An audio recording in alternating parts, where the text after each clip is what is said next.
Okay, I see a thumbs up from the crew in the back. So, ladies first, to put you on the spot. This is the one moment I don't believe in ladies first. But anyway, my name is Janet Maingi. I'm from Gridless. I'm a co-founder and the Chief Operations Officer. Gridless is a company that's is doing Bitcoin mining in Africa. But the interesting thing is we use renewable energy to mine Bitcoin. Ramon, back to you. My name is Bert de Groot. I mine Bitcoin in the Netherlands. Very challenging with cost. Not as challenging, I believe, as it is in Africa. Started in 2021 around block 700,000 and helping people out with setting up mining and also doing some sovereign solutions next to that because people also like to store their Bitcoin properly. So we help out with that sometimes too. Great. So maybe we can start the discussion with why we think decentralized mining is important. I know both of us are doing that. It would be interesting to hear what's your perspective around decentralized mining. Yeah, so what you currently see is that more and more large-scale miners are popping up across the globe, and actually they are not always located on the best spots. So it would be important to actually find access. So how it is in the Netherlands is that we can actually only bring Bitcoin in when you have both renewable electricity, which is in excess, so either load balance the grid in that sense, in combination with the repurposing of heat, because you need these two income streams next to the Bitcoin, otherwise you cannot make it feasible. So currently this is still not really in many locations, but this is growing very rapidly as the outbuild of renewables is going quite fast in the Netherlands. So we see a growth already. The problems are becoming bigger. And therefore, I expect that mining will decentralize more towards the locations where more and more access is available, but also the heat is necessary to actually make heat grids greener, let's say. So farther up north, when we talk about Sweden or Norway, we also see that heat grids are already being built on Bitcoin mining, and they basically change from fossil inputs towards electricity. And that will work really well with decentralizing the system further instead of having these huge, relatively high-cost input locations that we currently still see. Interesting. So from the gridless perspective, decentralization of mining is quite important because, one, it secures the Bitcoin protocol. But more important, Bitcoin mining chases the cheapest energy, right? So where is the energy cheap?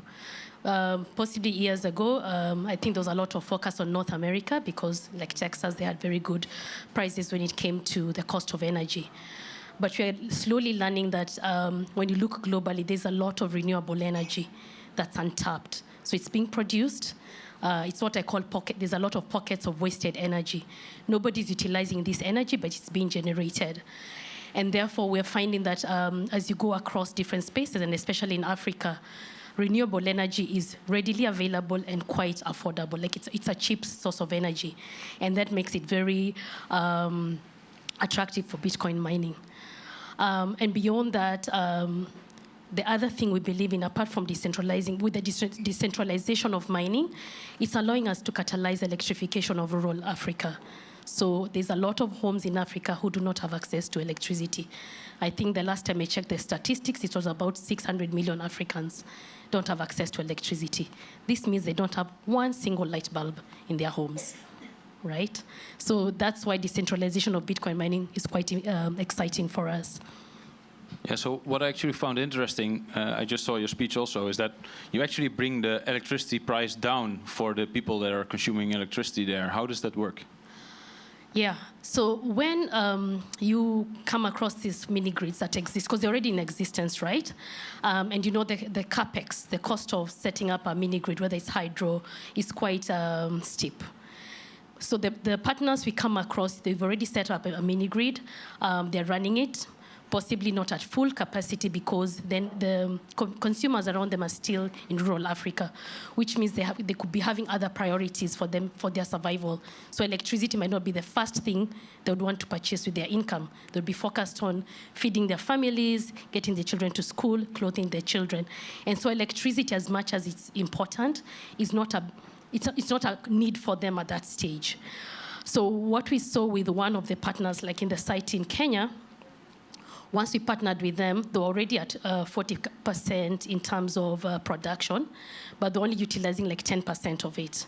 So when we got in, we were able to then set up our data center and take up the rest of the energy that was not being utilized, what we call the stranded or wasted energy. Now, as the relationship went on, then it became a win-win-win. That's what I call it, from all angles.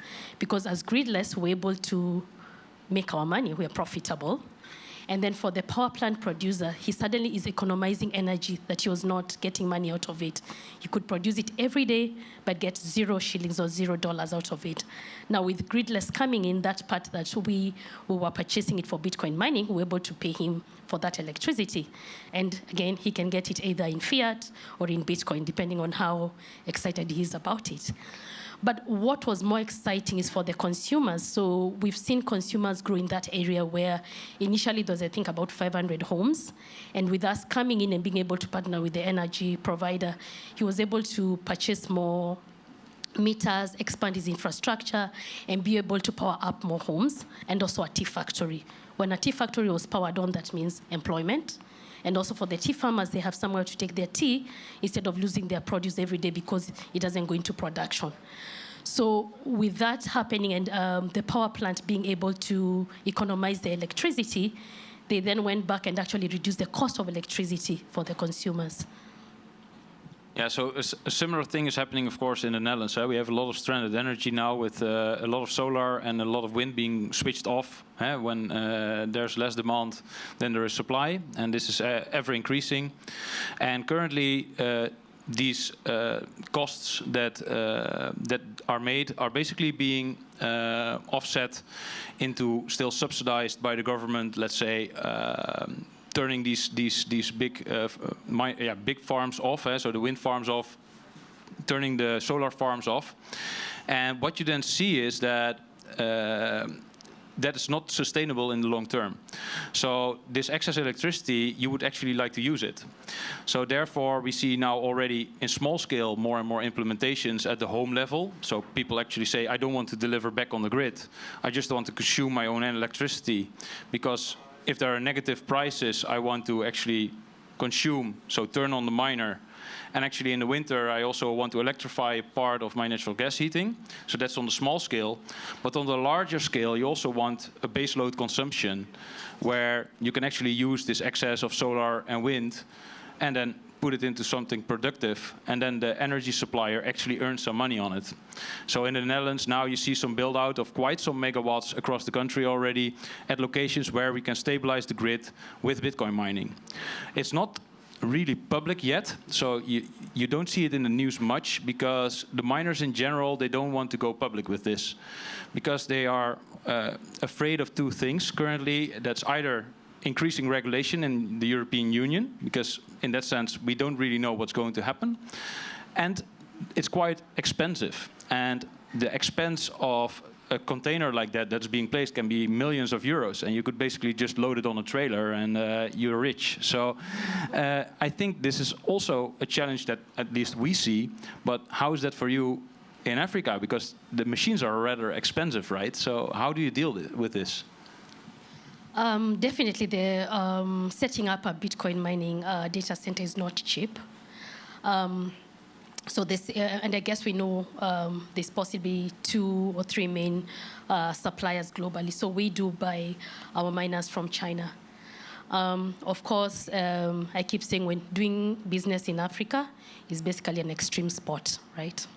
So the logistics of just trying to import the miners into Africa, and remember, we're not just in Kenya, we're in different countries, is not as black and white as everybody would think. So there's still a lot of gray areas in terms of legislation. Where do you classify them as? What are these things you're bringing in? But I think what becomes exciting is my co-founders and I have actually been brought up and raised in Africa, and so we understand the terrain very well. And that gives us a bit of an advantage being able to do business in Africa. So yes, the cost of miners could be steep, the importation process could be a bit complicated, but I think when you're part of the system, you do understand how to move things from point A to point B. So just to give an example, initially we thought we were going to buy our containers, right? So from China, just get them ready to go. When you looked at the landed cost into Nairobi, it was about $180,000. But in our previous lives, we built hardware and software for Africa. So we decided maybe we should try and do that.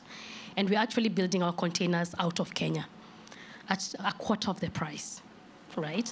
And the exciting part is just because it's made and built in Kenya, we've been able to get a lot of tax reliefs.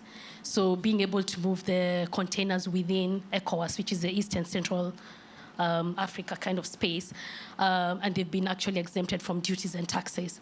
So again, some of these things just make it easy for you to do business in Africa, but the cost of this equipment is what makes everybody chase the cheap energy, just to be able to make sure then that you're breaking even and making money out of it. Yeah, so I think what is actually even nicer is that with the open source mining movement that you already see now coming in, and some other competitors on the block, because we basically don't have much choice in machines currently. So there are two big strongholds there, and it looks like that might be disrupted soon, and that will bring also some more flexibility to the mining market, where we actually can just ship not just the entire machine, but maybe also parts of the machine. Yeah. So we have more flexibility in building operations throughout the planet, where there's different access demands and different optimal solutions, because your locations can be very diverse with humidity, with heat. So you can look at immersion setups, so that basically means sinking them in oil. That's what's happening on the large-scale minings in the Netherlands too, where you repurpose the heat. But you can also look at hydro solutions, which means it's water-cooled, but this is used, for instance, for heating buildings more than you go for a very large immersion system. And then you have the air-cooled ones, which are super flexible and very efficient in that sense to just distribute everywhere. And that's, I think, what I still use the most, because it's very easy to set up and implement. But how is that for your installations? Which installations do you look for mostly? I mean, you've said a very good point in terms of optimal solutions. So we're in different parts of the world with different needs. I think what I've seen here, like yesterday when we had the mining workshop, the oven, which is really supposed to help with heating your homes. In Africa, we have no heating problem. We call ourselves God's natural AC. It's always warm, it's always beautiful. So heating is not our priority, right? And so one of the interesting things we saw with the machines when we set up in one of our sites, I mean, we thought of everything. Okay, they're generating heat, so let's create a cold and hot aisle to be able to blow out the air, put in the fans, and sort that out. But the one thing we didn't think about is during the rainy season, we have, I don't know what else to call them, but they're flying termites, right? And these flying termites could see the flickering light on the miners and decided that place looks really nice. And they got into the fans and they got mashed up. And so, of course, because we monitor our sites remotely, we're wondering why the efficiency of the machines has dropped. And so we did a site visit and just found a lot of insect gut on the fans, but they were still running. And so that's an example of where these machines were designed, but nobody thought of what if they were taken to Africa, what would happen? So things like dust, humidity, flying termites are things we're coming to discover as we continue running our operations. So I'm excited that there's more players coming into the space, and players who are just not only designing the miner to be able to mine Bitcoin, but they're also conscious of where will this miner be used, and then what are the other things we need to think about when setting up that miner. And I think it's actually nice that you talk about this, because I experienced exactly the same thing in a greenhouse. You know, when the termites come, you get a lot of shit. So the nice thing is that you are sharing these stories now, and I also share these stories. So yesterday we had the workshop where you also attended. We are building these silent miners at home and having a lot of fun with that. But also we see a lot of off-the-shelf solutions coming now already. So factories being built up to really start heating homes with this, or indeed use excess electricity on your solar panels that you actually have. So for the Dutch market, it's starting to become more easy. But for you, in the new, let's say, developments that you see in the mining industry, what kind of type of machine or what kind of solution are you looking at which would help you a lot? I mean, currently we're using WhatsMiner, which is pretty hardy when it comes to operating in our environment. And that has been interesting to work with them. But of course, there's more players coming in the market. So I know, we all know Block is releasing, they're working towards releasing some miners.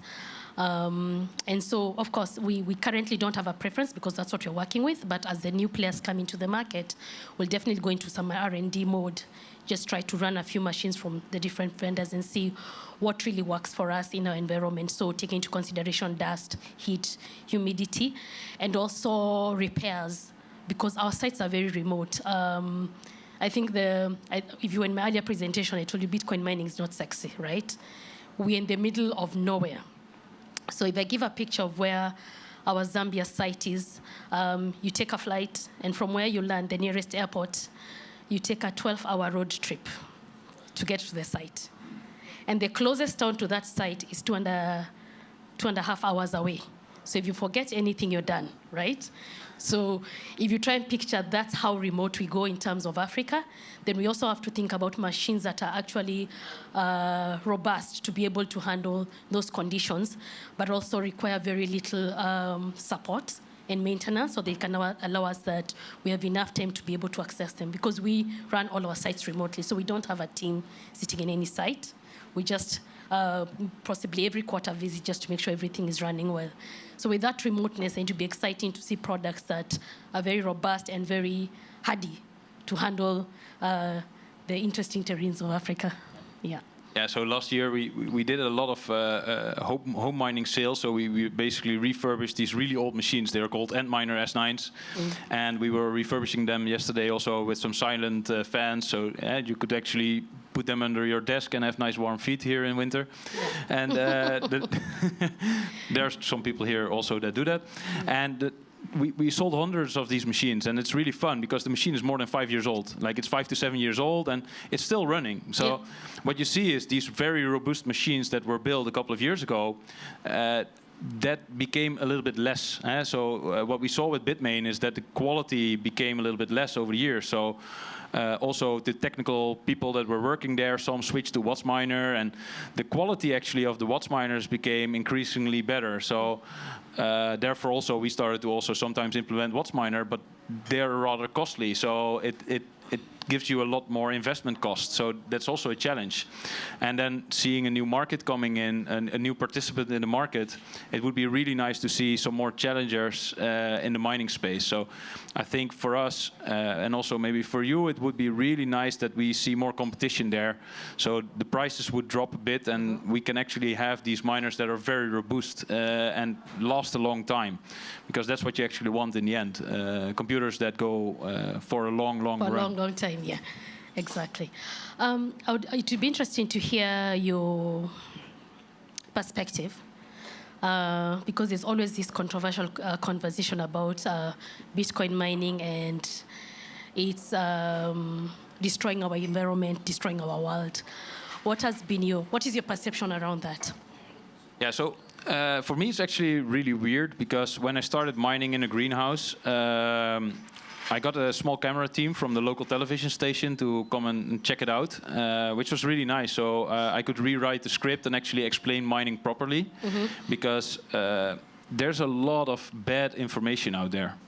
And sometimes it feels like a fight. So it's like there's so much information coming in which is definitely not correct on what we are doing, that the general public still has a bad picture of Bitcoin in the end. And I don't know how we are really going to mitigate this in that sense, that We just have to show what we are doing again and again, and hopefully someone will pick it up at some point. And I think with you that's now already happening. With me it happened internationally a little bit, but in the Netherlands you don't see much about it. So you can see that in the general public, the generic opinion is still it's a waste. So there's a lot of education still to do before we actually will turn the needle a bit into the positive for Bitcoin mining, I think. So I guess the message is please go to the right source of information. Nobody's boiling any oceans, okay? And I think for us gridless, the question we keep asking is, if we did not take this energy and use it for Bitcoin mining and use it to electrify homes in Africa, then what value is that energy, right? It's already sitting there. There are people who don't have electricity. But when we came in and partnered and people were able to get electricity, do you want the electricity to sit there and nobody uses it? Or do you want electricity to be put in a good use and be able to, you know, power up homes and people are able to develop in terms of their, whether it's their businesses, health centers, and schools? And so that argument is very, I always feel like, yeah, it's very deceiving. And even when you think about, we're not using fossil fuels, we're not using coal, and we're not burning things. We are basically using renewable energy. And Africa, luckily, we were blessed with it. So the sun is glaring every day. We're on the equator, so we have a lot of sun.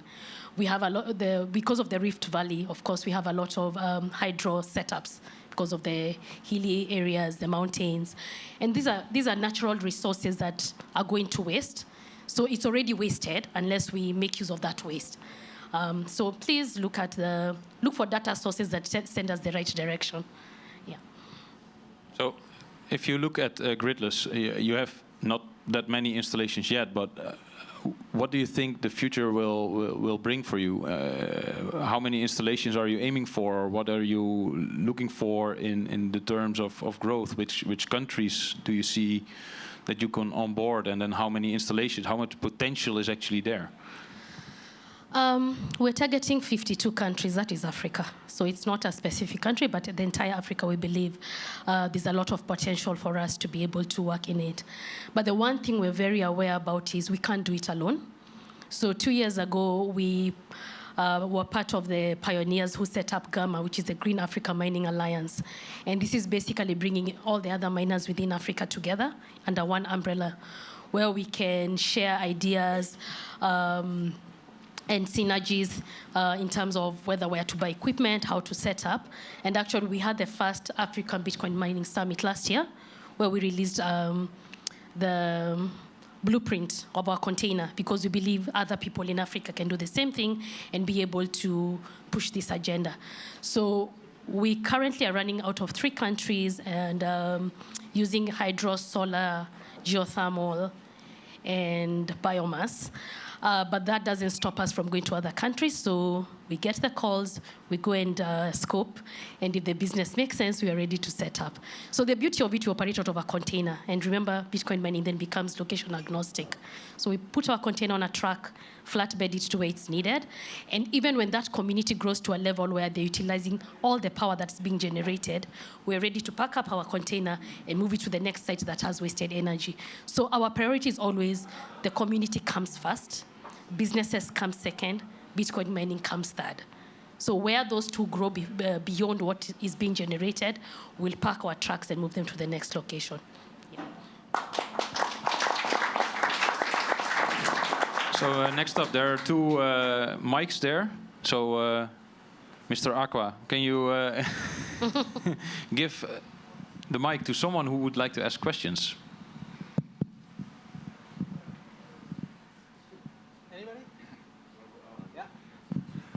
Hello, hi.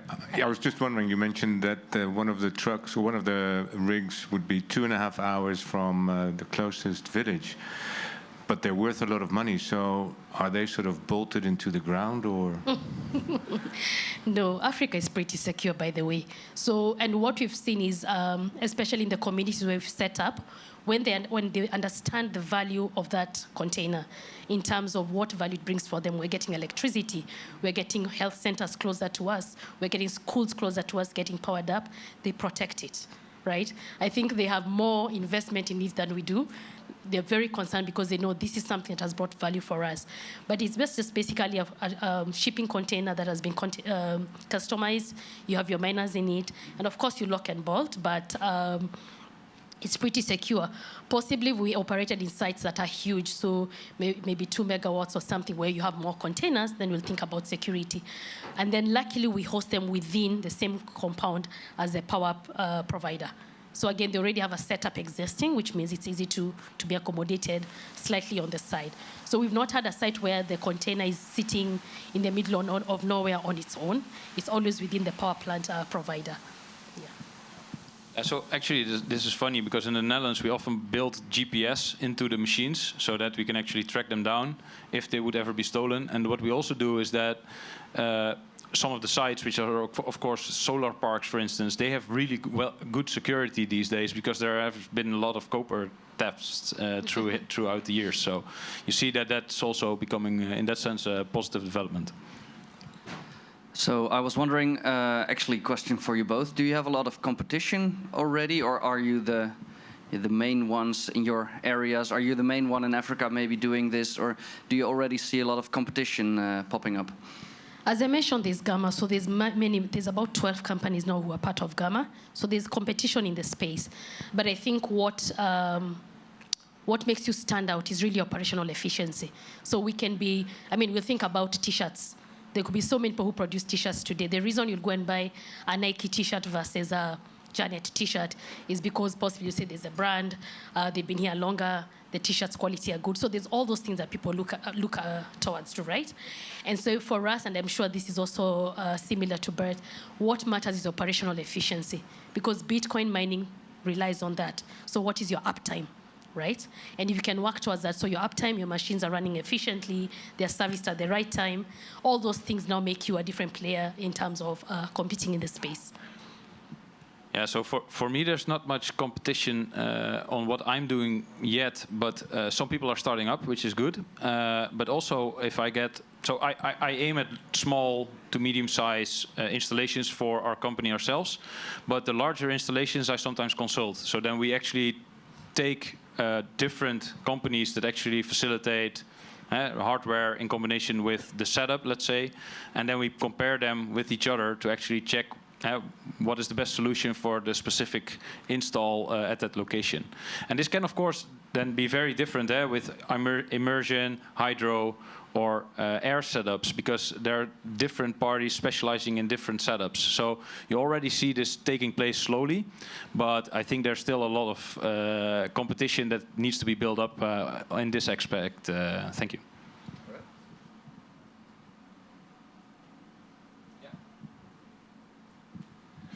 So I was wondering, what would you say to, I think there might be people in this room or maybe people online listening or seeing this. What would you say would be a great place to start if somebody would be interested in helping with the electrification in Africa? Would you need a specific person to be in contact? Or in general, what do you think would be needed in order to help with this? Okay. For the countries that we are in, so whether it's Kenya, Zambia, Malawi, you can follow us on X, Twitter, Gridless Compute. But beyond that, if it's just any other country in Africa, you can reach out to us through Gamma. So it's Green Africa Mining Alliance at Gamma. And there's somebody who is running that program. So part of it, we have a seed program under Gamma where you apply and you get it gets verified, and if you tick all the boxes, we support you in setting up the Bitcoin. So I think you either get the first machine or the first machines for free, and then they also lead you towards vendors who are where you can get affordable machines. So there's guidance for you to be able to set up. But then if people who are trying to start, I think, on a smaller scale, and I know Bart can speak better to that, there's BTAX that is coming up, so you can mine from your homes. Please don't try and use the ones the industrial ones are punitive in your homes. You will lose your ears, and possibly you blow a few fuses because they use a lot of power. I build boxes for that, So you can't put an industrial one. We've done it, so. Yeah, but if you're trying to start on a much more smaller scale, so where you want to start as an individual, there's products that are already out in the market, and Bart can speak better to that because I know he knows about it. And then from there you grow. But remember, the beauty of Bitcoin mining, you're creating your own Bitcoin. right? You're creating your own Bitcoin.